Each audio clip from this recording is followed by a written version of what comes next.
नमस्ते, अभिवादन आपका इनोसेंट इन्वेस्टर के इस नए वीडियो में। दोस्तों, इस टैक्स में हमको क्या मिला, कुछ मिला क्या, आपको मैं बताऊंगा। प्लस कौन से स्टॉक्स आपको खरीदने चाहिए उनके बारे में डिस्कशन करेंगे, क्योंकि सरकार का जहां पर फोकस है उन कंपनियों को थोड़ी सी सहूलियत होगी प्रॉफिट जनरेट करने में। और ऐसे में अगर हम वही स्टॉक्स खरीदते हैं तो एक सेंटिमेंटल रूप से हमको प्रॉफिट शॉर्ट टर्म में मिलने के आसार बढ़ जाते हैं।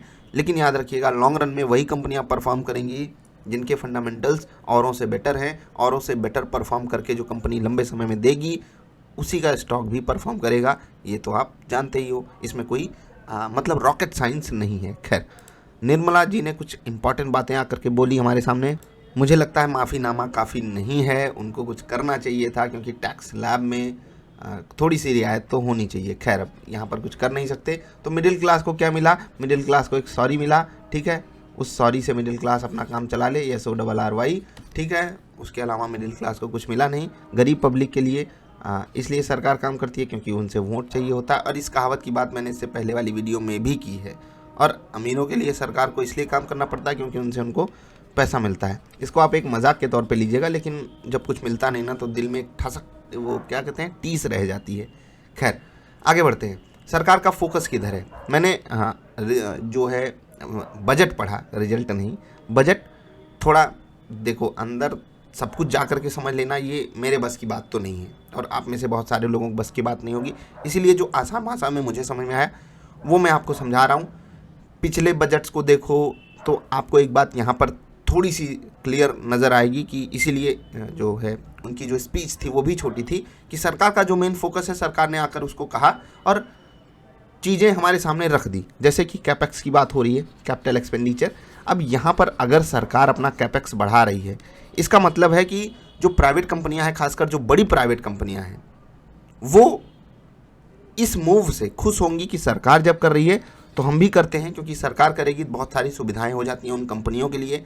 चीज़ों को फॉरकास्ट कर लेना, मतलब कि पहले से प्रिडिक्ट कर लेना आसान हो जाता है।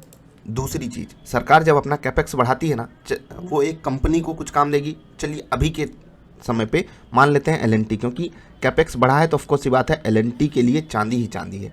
अब L&T अगर कोई काम करने जा रही है इंफ्रास्ट्रक्चर का, तो कंज्यूमर गुड्स के सारे स्टॉक्स लगभग L&T से जुड़ ही जाएंगे।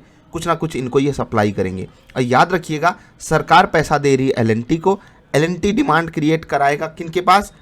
उन प्राइवेट कंपनियों के पास जो कैपेक्स बढ़ाना चाहती हैं, क्योंकि उनकी मजबूरी हो जाएगी कैपेक्स बढ़ाना। मतलब कि पैसे खर्च करो, अपने बिजनेसेस को ग्रो करो, क्योंकि L&T को आपको सुविधाएं देनी है। समझ रहे हैं ना ये सब चीज़ें कैसे जुड़ी होती हैं आपस में? तो इनको आपको थोड़ा सा फोकस करके रखना है। मैं फिर से वही बात शुरुआत वाली बोलूँगा कि देखो यार, बजट का हैंगओवर 2 दिन, 4 दिन, 10 दिन हो सकता है, लेकिन लॉन्ग रन में आपको वही स्टॉक्स पैसा कमा करके देंगे जो काबिलियत रखते हैं। बस इतना आपको याद रखना है, ठीक है। स्टॉक्स मैं आपको चलिए बताता ही हूँ। सबसे पहला स्टॉक आपके लिए L&T ही होना चाहिए, अगर आप केवल बजट की बात करते हो, ठीक है। तो L&T पे आपका एकदम विशेष फोकस होना चाहिए, इसको इग्नोर ही मत करना। ट्रेडिंग के लिहाज से 1925-30 ये रहेगा बढ़िया वाला स्टॉप लॉस। उसके ऊपर स्टॉक है तो आप यहाँ पर तेज़ी की पोजीशन बरकरार रख सकते हो। फ्रेश पोजीशन 2015-2020 के आसपास बनाएंगे तो ज़्यादा बेटर रहेगा ट्रेडिंग के लिहाज से। इन्वेस्टमेंट के लिहाज से मेरे हिसाब से वेट क्यों यार, क्यों हम कूद फांद के खरीद लें? L&T को आज ही प्रॉफिट नहीं होने वाला है, सरकार समय लेगी। सरकार ने 1 साल का बजट हमारे सामने रखा है। ऐसा नहीं है कि सरकार एक ही दिन में सारा आकर धुआं कर दी, पैसा लो भाई सब लुटा दिया हमने। ये नहीं होने वाला है, पूरे साल मौके मिलेंगे। मैं फिर से कह रहा हूँ, स्टॉक्स सही पकड़ लो, मज़ा आने वाला है आपको, बहुत मज़ा आने वाला है। बस इतना याद रखना, समय थोड़ा सा आपको सही चूज़ करना पड़ेगा, नहीं तो फिर वही क्या ढाक के 3 पात वाली कहानी रहेगी। एक कहानी थोड़ी सी टाटा मोटर्स पे मैं आपको सुनाना चाहता हूँ। टाटा मोटर्स लॉसेस को अपने ख़त्म करना चाहता है, जो लगातार हर क्वार्टर में लॉसेस आते जा रहे हैं, ठीक है। कर्जा ख़त्म करना चाहता है। इसके लिए टाटा मोटर्स को हर तरफ से जो है सपोर्ट चाहिए। सरकार की तरफ से थोड़ा भी सपोर्ट नहीं मिला। इलेक्ट्रिक व्हीकल्स के बारे में कोई बात ही नहीं की गई। सबसे पहली बात, ग्रीन एनर्जी, क्लीन चीज़ों के बारे में बात की गई, इनडायरेक्ट वे में कही गई, लेकिन इनको अभी डायरेक्टली सपोर्ट चाहिए। प्लस चिप की शॉर्टेज तकलीफ दे रही है। टाटा मोटर्स पे सवाल आए थे, इसलिए मैं आपको बता रहा हूँ। रिजल्ट से कुछ खास हमारे सामने आया नहीं, 1500 करोड़ का लॉस ही आया। एक्सपेक्टेड था, वो तो होना ही था। लेकिन टाटा मोटर्स को अगर आप बजट के लिहाज से इग्नोर कर दोगे तो भी आप ही के लिए तकलीफ है। तो ट्रेडिंग के लिहाज से आपको यहाँ पर पोजीशन रखनी चाहिए। इन्वेस्टमेंट करने के लिए क्लैरिटी कम है। तो टाटा मोटर्स पे जिनके भी सवाल थे, क्यों गिर गया, इसको क्या पड़ी थी, बाजार ऊपर है थी, ये नीचे क्यों है, क्योंकि लॉसेस की उम्मीद तो सबको थी कि लॉसेस तो ये कंपनी देगी ही। तो बस यही यहाँ पर कारण है और कुछ नहीं। सेंटिमेंटल नेगेटिव वो हो जाता है ना। जैसे कि BPCL मैं आपको बताऊँ, BPCL पे भी सवाल आया है। अब मैं आपको इसके बारे में बताया भी हूँ। दो आपके बच्चे हों, आप एक की तारीफ़ करो, दूसरा अपने आप बुरा मान जाता है, जेलेसी की भावना आ जाती है। अब BPCL डाइवेस्टमेंट प्रोसेस किस तरीके से आगे बढ़ेगा, क्लैरिटी नहीं रखी गई, क्योंकि BPCL से उम्मीदें सरकार को भी हैं, हम आप सबको भी हैं, इसीलिए हम सब ने होल्ड किया है। सरकार भी इनसे अच्छा पैसा, अच्छी रकम वसूलना चाहती है, मतलब इसको बेच करके। ठीक, तो सरकार को क्लैरिटी रखनी चाहिए। क्लैरिटी नहीं रखोगे तो लोग उम्मीद भले लगाते हैं लेकिन स्टॉक गिर जाएगा, और ये एक शॉर्ट टर्म का पेन है। यहाँ पर आपको तकलीफ नहीं होनी चाहिए। अच्छा लड़का है, थोड़ा सा बुरा मान गया है, बस इतना याद रखिएगा। ठीक, अभी ITC की थोड़ी सी बात कर लेते हैं। ये भागा क्यों, क्योंकि इनके बारे में तो कुछ आकर कहीं नहीं निर्मला जी। तो मैं आपको बताता हूँ, देखो जो इनका सेक्टर है ना, सिगरेट वगैरह का, गुडफ्रे फिलिप्स और ये स्टॉक हो गए, यहाँ पर कुछ ना कहना ही अच्छी पॉजिटिव न्यूज़ हो जाती है। कैसे, अभी निर्मला जी आकर के बोल दी होती कि चलो यार हम टैक्स बढ़ा रहे हैं, हम ज़्यादा पैसा वसूलेंगे सिगरेट पीने वालों से। अब सिगरेट पीने वालों से ज़्यादा पैसा वसूला जाएगा तो कंपनी को डायरेक्ट इम्पैक्ट पड़ने वाला था। लोग लोकल ब्रांड्स पे शिफ्ट करते, कंपनी को तकलीफ होती। ये बातें नहीं की गई, इसलिए पॉजिटिव पुश। और वैसे भी ITC क्या ही करे, घूमता टहलता रहता है मस्त आराम से, तकलीफ नहीं देता है लोगों को। लेकिन डे हाइस पे क्लोजिंग और बढ़िया वाला वॉल्यूम, ये सब कुछ अच्छे संकेत दे रहे हैं। थोड़ा आपकी यहाँ पर नज़र होनी चाहिए। याद रखिएगा, ये जितने भी स्टॉक्स मैं बता रहा हूँ करंट मार्केट प्राइस पे खरीदने के लिए नहीं बोल रहा हूँ। एक चीज़ याद रखना है, जितने भी स्टॉक्स का मैंने जिक्र किया, जैसे कि टाटा मोटर्स ट्रेडिंग, BPCL, यहाँ पर आप अगर डिविडेंड के लिए जाना चाहते हो, स्टोरी पे गेम खेलना चाहते हो, और स्टोरी पे जो भी गेम खेलेगा, मतलब वैल्यू अनलॉकिंग की बात जो करना चाहेगा, उसको समय देना पड़ेगा। और जो समय नहीं देगा, फालतू में, मतलब क्या ही कहें, आप ट्रेड करो और नॉर्मल स्टॉक्स में ट्रेड करो। मैंने आपसे कहा था ना, आपको कल ही आपको मैंने वीडियो बना करके दी थी कि लूजर्स के साथ मत जाना, क्वालिटी स्टॉक्स के साथ जाना। और आज आप जाकर के देखो कि निफ्टी में कौन भागा है, समझ रहे हैं।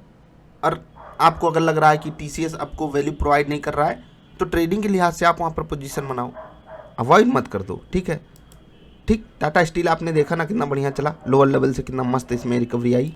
टाटा ग्रुप का एक स्टॉक है शायद टाइटन, हाँ, यहाँ पर मैं बात करना चाहूँगा। यहाँ पर सरकार ने बोला हम पैसा कम वसूलेंगे, तो टाइटन भाग गया। किस पे, जेम्स पे, डायमंड। और ये चीज़ें कितनी बढ़िया हो जाती हैं एक ऐसे स्टॉक के लिए जो पहले से ही आउट परफॉर्मर रहा है, कमाल का चलता है, आग लगाता रहता है। उसको जब सपोर्ट मिलेगा वो और आग लगाएगा। गलती से ये आपको लोअर लेवल्स पे मिले, रिवर्सल दिखाए, और रिवर्सल दिखाने के लिए ये आपको प्रॉपर समय भी देता है। ऐसा नहीं कि अपने आप भाग जाता है बिना कुछ समझाए बुझाए आपको। अब ये चीज़ें पकड़ने के लिए वीडियोज़ अवेलेबल है मस्ट वॉच प्लेलिस्ट में। ठीक, अभी मैं LNT वाले उस पर वापस चलूँगा। TCS पे कुछ सवाल आए हैं, बाईबैक के लिए आपने मना किया था खरीदने से। मैं आपको बताता हूँ, बाईबैक के लिए जिन लोगों ने खरीदा उनको उनका जवाब मिल गया। अब यहाँ पर फ्रेश पुश आ रहा है, खासकर वीज़ा से रिलेटेड, और ये होता रहेगा। IT स्टॉक्स के बारे में जिस तरीके से निर्मला जी ने आकर के बातें कही हैं, और खासकर डिजिटलाइजेशन वाले प्रोसेसेस पे, तो IT स्टॉक्स के लिए चांदी ही चांदी है। रिजल्ट इस बार उतने अच्छे नहीं आ पाए जितनी लोगों ने उम्मीदें लगा करके रखी थी, लेकिन IT स्टॉक्स के लिए अभी भी कोई समय बदला नहीं है। जो ये बजट को अच्छे से एनालाइज किया होगा उसे पता होगा कि TCS जैसे स्टॉक्स हो गए, या IT स्टॉक्स खासकर, और खासकर TCS, क्योंकि ये तो पूरा ठेका लेकर के बैठे हैं, तो फेवर में चीज़ें होनी ही हैं। ठीक है, मैं LNT पे वापस आता हूँ, क्योंकि बजट मैं आपको समझा रहा था, और इससे आसान नहीं है बजट को समझ पाना। सरकार पैसे खर्च करती है, ठीक है, सरकार अगर पैसे देती है, मान लेते हैं एक कंपनी को, और सिर्फ LNT नहीं है, इसके अलावा बहुत सारी कंपनियां हैं जो इंफ्रास्ट्रक्चर सेक्टर में डील करती हैं। हाउसिंग फाइनेंसेस को आपको रखना होगा रडार पे, क्योंकि सरकार ने उसके बारे में भी पॉजिटिव बातें कही हैं। प्लस एक चीज़ याद रखना, फाइनेंशियल इंस्टीट्यूशंस खासकर बैंक्स वगैरह आपके लिए काफ़ी कारनामे करके दिखा सकते हैं। क्यों? क्योंकि LNT को जब सरकार बोलेगी कि ये लीजिए 10,000 करोड़ का ठेका हम आपको दे रहे हैं, तो LNT पहले जाएगी बैंकों के पास, बोलेगी हम ये काम करने जा रहे हैं, हमें पैसा दोगे? तो बैंक बोलेंगे हाँ भैया ले लो। तो बैंकों में भी जिनकी बैलेंस शीट तगड़ी है वो मज़ा देंगे। कुल मिलाकर के एक बात याद रखना, इंडिया की अगर GDP स्टेबल है, ग्रोथ वाली है, दोस्तों, हर वो अच्छे स्टॉक्स जो अच्छे काम करते हैं will out perform the market, बस इतना आपको याद रखना है। अभी एल&टी की ही हम बात कर रहे थे, तो एल&टी ठेका तो ले लेगी, बैंकों से पैसे भी ले लेगी और सरकार से बाद में उसको पैसे मिल जाएंगे या कभी कभी पहले ही मिल जाते हैं, जो भी सिनारियो होता हो वो आप समझो। तो समझिए एल&टी लोहा लगाएगी, बिल्डिंग मटेरियल्स, सीमेंट वगैरह, समझ रहे हैं ना, पाइप वगैरह, ये सब स्टॉक्स आपको पता है, मुझे बताने की ज़रूरत है क्या? मैं एक स्टॉक का यहाँ पर नाम लूँगा क्या? हिंट दे रहा हूँ, और ये जो हिंट दे रहा हूँ ना, इसके लिए वीडियो अवेलेबल है कि स्टॉक्स कौन कौन से अच्छे हैं, वहाँ पर जाकर के छांट लो कि ये सब कंपनियाँ क्या क्या काम करती हैं। सीमेंट हो गया, बिल्डिंग मटेरियल हो गया, समझ रहे हैं ना। अब और भी चीज़ें आती हैं कि घर बनाने में और क्या क्या चीज़ें लगती हैं, इंफ्रास्ट्रक्चर में और क्या क्या चीज़ें लगती हैं, लोहा किसका आएगा, वो सब आपको पता है। तो ओवरऑल मैं फिर से जाते जाते वही बात कहूँगा यार, बजट के चक्कर में गलत जगह पैसे मत फंसा देना। आसान चीज़ें क्योंकि समझ में कम आती हैं, इसलिए मैं आपको समझाना चाह रहा था और समझाया भी मैंने। जिनको समझ में आया है वो क्वालिटी के साथ स्टिक करेंगे, और ऐसा नहीं है छोटी कंपनियों के पास क्वालिटी नहीं है, बहुत सारी ऐसी छोटी कंपनियां हैं, उनका मैंने जिक्र भी किया हुआ है चैनल पे, बहुत अच्छी क्वालिटी है उनके पास और वो भी चलेंगी और डंके की चोट पे चलेंगी, याद रखिएगा।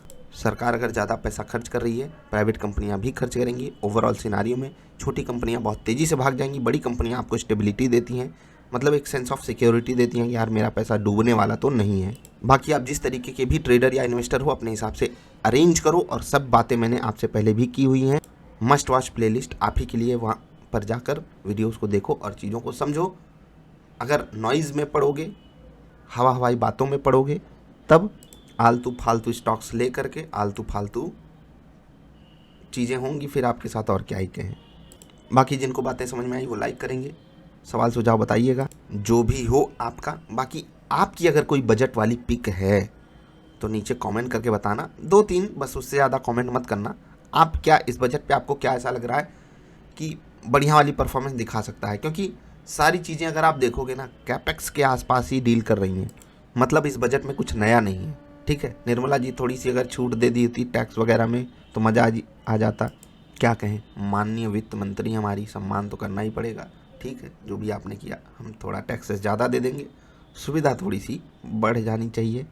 कई सारे हमारे दोस्त नाराज़ थे कि निर्मला जी ने 30% का टैक्स और 1% का TDS लगा दिया बिटकॉइन पे। तो भाई एक बात मैं आपसे कह रहा हूँ, बिटकॉइन एक नई चीज़ है, सरकार वहाँ पर अगर कोई काम करेगी तो खर्चे होते हैं पैसे, उसके लिए कहाँ से सरकार लेकर आए, हम लोग उस पैसे कमाए और उसको जाकर के बिटकॉइन वालों को मैनेज करने में लगाए, ऐसा तो होगा नहीं। तो बिटकॉइन वाले अगर कुछ कारनामे कर रहे हैं तो वहाँ से सरकार कमाएगी और फिर उन्हीं की सिक्योरिटी के लिए लगाएगी। एक चीज़ आप पॉजिटिव वे में अगर देखना चाहोगे तो सरकार आपके बिटकॉइन को लीगल लगभग कर दी, ठीक है, कर दी ना, तो आप इंजॉय करो इस प्रोसेस को। बाकी यार 30% टैक्स कितना बड़ा होता है वो मैं समझ सकता हूँ, आप भी जानते होंगे, जो फेस करते हैं वो जानते हैं कि टैक्स जब किसी चीज़ पे करता है, चाहे वो STCG हो, LTCG हो, बिटकॉइन पे हो, ठीक है, इनकम टैक्स हो, तो बहुत बुरा फील आता है। और ख़ासकर तब बुरा फील आता है जब हम सरकारी जगहों पे सही तरीके से काम होते हुए नहीं देखते हैं, तो मतलब बहुत बुरी वाली फीलिंग आती है। लेकिन अफसोस कि कुछ कर नहीं सकते, उम्मीद लेकिन ज़रूर रख सकते हैं हम सरकार से। Let's hope for the best की चीज़ें जो भी हों हमारे और आपके देश के फेवर में ही होती रहें। स्टॉक्स सही सेलेक्ट करना, आपको बहुत मज़ा आने वाला है। गिरावट पे खरीदारी अच्छे स्टॉक्स की होनी चाहिए, हमेशा होनी चाहिए। ट्रेड कर रहे हो तो स्टॉप लॉसेस हैंडी होने चाहिए। सारी वीडियोज़ मस्ट वॉच प्लेलिस्ट में है। जल्दी मिलेंगे। वीडियो देखने के लिए आपका आभार, नमस्कार।